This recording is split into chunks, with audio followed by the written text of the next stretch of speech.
Yo, what up guys, Coley here. I was playing around on the Mists of Pandaria beta today, finally got it for myself. Of course, was going to do some leveling up, but one of the quests is really bugged, so I couldn't complete it. So I was running a couple dungeons, playing around with some new shadow talents.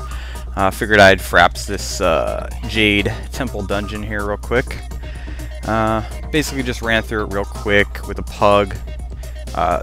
Talents of interest that I was running were Mindbender and Power Infusion for damage increasing talents. Of course, Mindbender is the talent that replaces your Shadow Fiend with a new Mindbender pet that hits twice as hard, returns twice as much mana. I found it to be really reliable on that tier. I've also tried all the other ones out. They're all pretty similar in damage, generally within a couple hundred DPS of each other on the target dummy.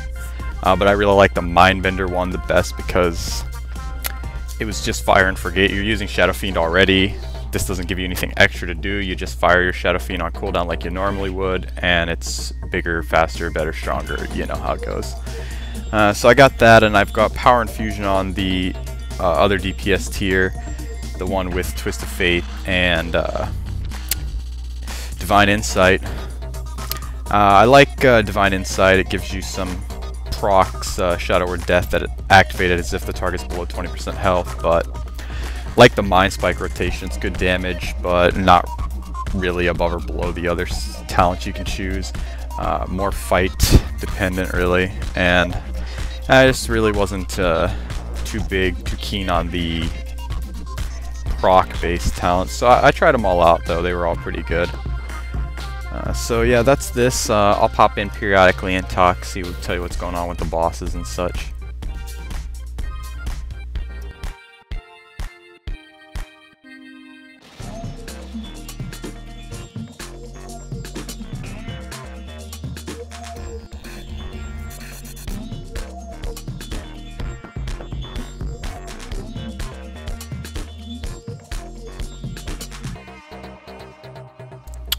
So this is the first boss of the dungeon.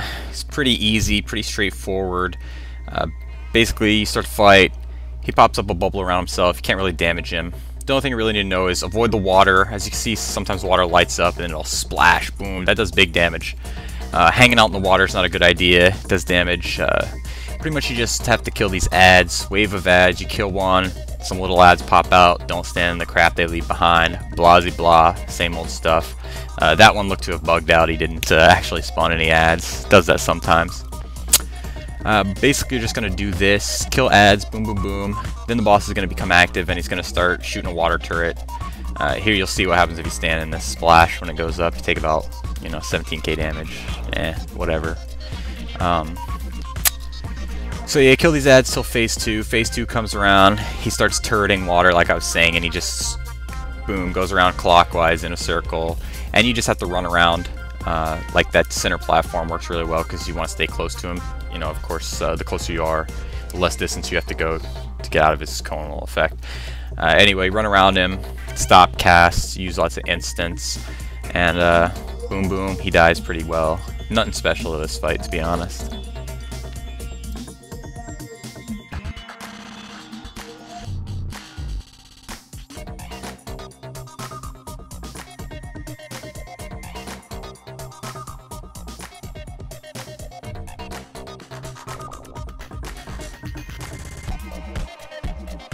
So far, I found the current Shadow Priest build right now on the beta is pretty good. I've been recording about 34 to 36,000 DPS in a non-raid buffed. That's just some target dummy testing. Now, my target dummy testing, of course, was not pure. There were a lot of players at the dummies, so there were various buffs and debuffs coming on and off of the dummies. But I did, 10-minute long runs, probably about 15 of them, testing out various combinations of DPS talents. Like I said, they were all within, a couple hundred DPS of each other.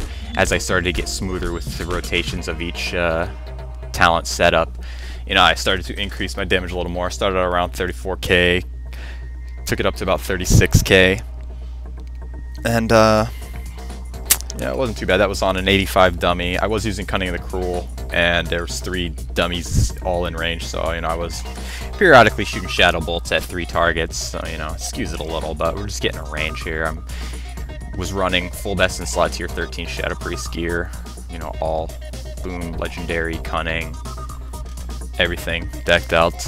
Like I said, my favorite talent choices that I ended up going with was the Mindbender and Power Infusion setup. I really like it. It's really smooth. Doesn't add a lot. I did run like Power Infusion and Dark Archangel, which is cool too, but you're just adding more and more cooldowns to pop. Of course, certain bosses will make certain abilities better. You know, you got a, you know, say you got a Ragnaros phase 3 kind of fight. You know, got to get that execute phase down, boom, fast. You know, might go with Twist of Faith, which they changed Twist of Faith. It's really awesome now. Instead of just giving you an increased damage when the target's below 20%, anytime you attack or heal a target below 20%, you get a buff for 10 seconds that increases your damage for 15%. This changes things. Now it's not just, oh, say you got an Ultraxion style fight, you got 20% to do extra damage. You know, okay, maybe I'm going to go with a different talent here. Say you got an ad style fight, you know, Bethalak or something, you got spiders falling all over. Of course, you're going to be tapping Shadow Word Deaths on them when they're getting low, you know, because it's good damage anyway. Boom. So, you get some ads in execute range, you're tapping Deaths on them, they die, you go back on the boss. For 10 seconds, you've got a 15% damage buff. That's pretty darn cool. That could be quite useful. I've also found, I was playing around with Discipline too. This was really cool. Taking this Twist of Faith talent, and then, say you had, I'd take Archangel and Twist of Faith. Say you had an Ultraxion style fight where the farther into the fight, the more intense the damage gets. Well, here's what I'm doing. I glyph Holy Fire, making it instant cast. I'm just tapping this on cooldown to keep my Evangelism up, because tap Holy Fire does an instant heal, plus a nice little ticking hot, plus you're doing damage to the boss. Then, you take into effect, you're keeping your Evangelism stack, 20-second duration on Evangelism, 10-second cooldown on Holy Fire, so you just tap it on cooldown, and you're keeping Evangelism up. This means your Penance is continuing to have a 30% reduced mana cost, so that's a good thing. Then, you also have access to Archangel, 25% increased healing for 18 seconds every 30 seconds. Not bad. So, this is where it really comes good though.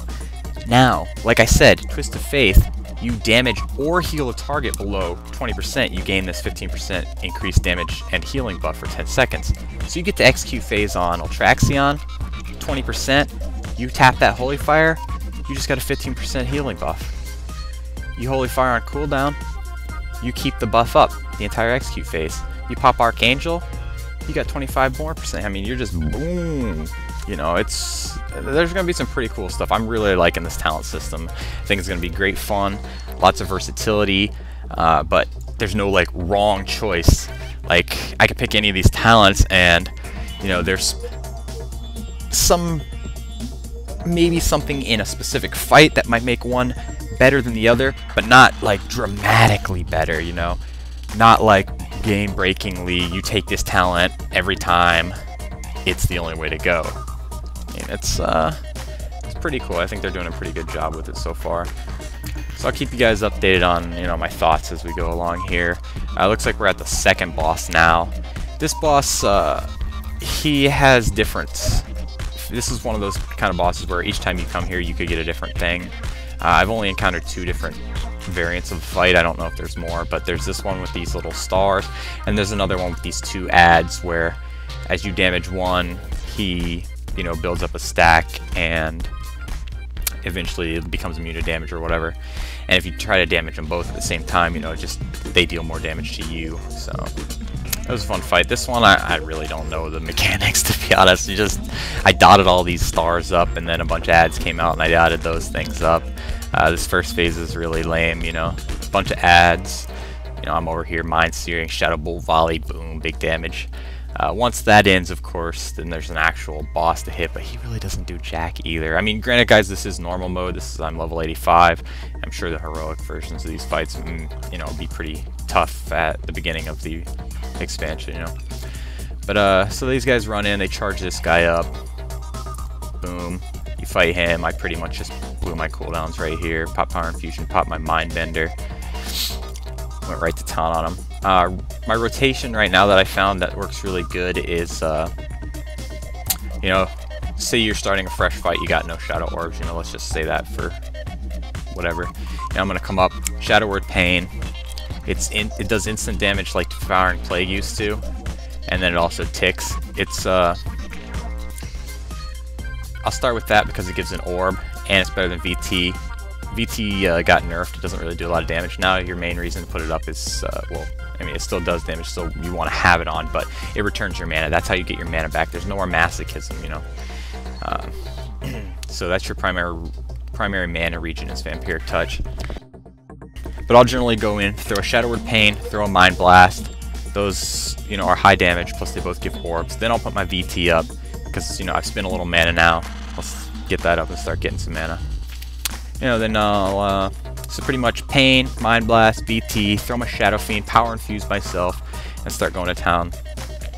And it's a pretty easy rotation. I mean, it gets more complicated if you pick different talents. You get the Mind Spike talent, for instance. You've got all these Mind Spike procs coming off. You barely get time to flay. So you get less flay time, you get less Shadow Fiend up time, but you get a lot of nuke. I can see it being really useful on fights where you have to move a lot, because these Mind Spikes, mind you, are instant cast. So, and they changed it recently to where it doesn't just proc off VT, it procs off VT or Shadow Word Pain. So even on a single target, one VT and one Pain up, I'm getting procs constantly. Boom, boom, boom, boom, boom. And it stacks 2 times now, so you can have 2 instant Mind Spikes in the bank. So, you know, you got 2 stacked up, you gotta move, spike, boom. You're moving across the field, you're spiking. You know, your spikes run out, you can still tap Pain, because it's like DP, you know, you're gonna slap it down, you get an instant damage, you get an orb, you know. Now, of course you don't want to run around spamming it, because it's not as much damage right now as Mind Flay. Mind Flay is pretty beefy right now. But the fact that it has instant damage, and it gives you an orb, you know, it's still, like Improve DP, really good to cast on the move. Of course, you also have Shadowy Apparitions you can cast on the move. They're hitting pretty good right now, too. I'm getting Shadowy Apparitions on fights, generally doing about anywhere from 4,000 to 6,000 DPS. Like, they're really trucking it hard. I've got a lot of mastery right now. When I'm buffed, I've got almost 3k mastery, so, you know, I get a lot of times when I get orbs proccing back. You have a chance based on your mastery for every apparition you cast to return the orb. So sometimes you get back to back, you know, you just cast 3 orbs, you just cast 3 orbs, just like you saw right there. If you look down my orbs, I cast apparitions, I got 3 orbs right back, you know, so I can spam apparitions again. At first the apparitions were pretty weak, so I mean, it was barely worth casting them, but now I haven't really looked at all the values exactly, but it looks like, you know, 1 orb apparition they've increased the damage enough where it's worth the global if you're moving. You know, generally you would want to wait for 3 orbs so that 1 global does more damage, but while moving, you know, if you've got nothing else to do but cast a 1 orb apparition, boom. Another thing I also found out, you can cast apparitions while dispersed, basically while silenced. Anytime you're silenced, I don't know if they'll change this, but keep it in mind, you get silenced, you can cast apparitions. So you got any orbs, boom, you got at least 1 global, depending on procs, possibly multiple globals, where you can still activate the damage dealing ability while silenced. So that's something pretty cool that I figured out. This boss here, sorry, I wasn't even paying attention anyway, this boss is pretty easy. Boom, boom, burn it. Shoots 4-way waves, kind of like Ragnaros' hammer, but you know, this goes 4 ways off of where he's standing instead of 3 ways off of a hammer. Same thing after you get him to like 20%, he turns into this dragon, starts dropping this green shit everywhere. Don't stand in it. Whoop-de-doo-da-day, right? Usually I watch my raid frames. I slap my raid frames up next to my character so that I can watch health bars, because I've got Glyph Vampiric Embrace in right now. Vampiric Embrace, as you may know, was changed to be a 3-minute cooldown where 50% of all single target damage you do for 15 seconds heals your raid split evenly. You can glyph it so that 100% of your damage heals your raid for 10 seconds instead of 15. I've got it glyphed right now, so I pop that cooldown and it's like explode. explosion. Everyone's topped off. It's pretty OP right now.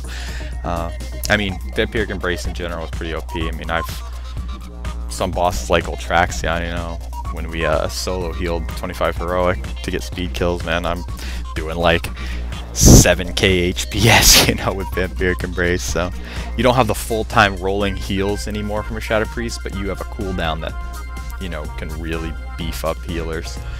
So that's cool. Also, you know how Devouring Plague would heal you? I mean, it didn't heal for shit, but Devouring Plague's gone, but Vampiric Touch now heals you for 15% of the damage it deals. Well, it got nerfed recently, so that kind of, in essence, also nerfed our self-healing.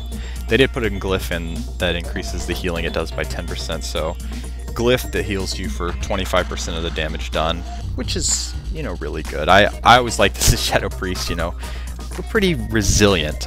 We take 15% less damage. We heal ourselves for a shitload. That's gone. The only self-healing income we have now is the VT. So right now I'm running with it glyph. It's really nice, you know, beefs up my healing. I like that. I like to be survivable, you know. I don't like to have to rely as heavily on healers. You know, then I can do stupid stuff sometimes. Being a Shadow Priest is nice. You can get away with a lot. You got Dispersion, you got Fade, you don't take shit damage, you heal the shit out of yourself. That's one of the best things. This is the last boss of this dungeon. He's pretty straightforward. You attack him, he puts out a debuff, healer should dispel it. It does like 25k a tick to whoever it's on, plus anyone within like 10 yards of them, so either they have to run out and be healed, or ideally the healer just dispels it before it ticks. I was healing this and I was dispelling it before it ticked. It wasn't too big of a deal. So yeah, every whatever 25% or so, or maybe a third of his health, I don't know, I'm not really paying attention. He puts out all these fragments of doubt. They basically just look like each of the players, and seems the strategy best way is to everyone stack up so they're on top of each other. Makes it easier to tank, plus you can AoE them down. That's about the gist of this fight. Dispel, stack up, and AoE the ads. Go to town on him when he's in his regular form. He doesn't really do squat in that form. Overall, pretty fun dungeon. Oh, in case you hadn't noticed, at the beginning in this dungeon there is a very large Tauren NPC.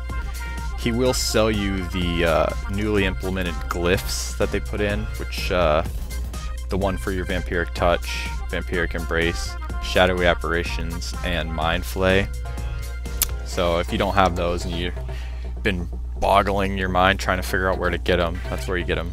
Walk inside this instance, talk to that vendor, pick them up, bada bing, bada boom. So that's the end of this dungeon.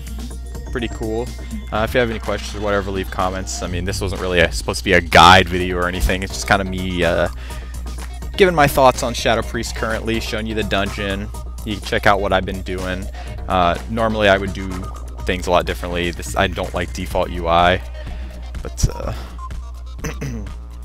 yeah, there you have it. Take it easy. Catch you later. Peace.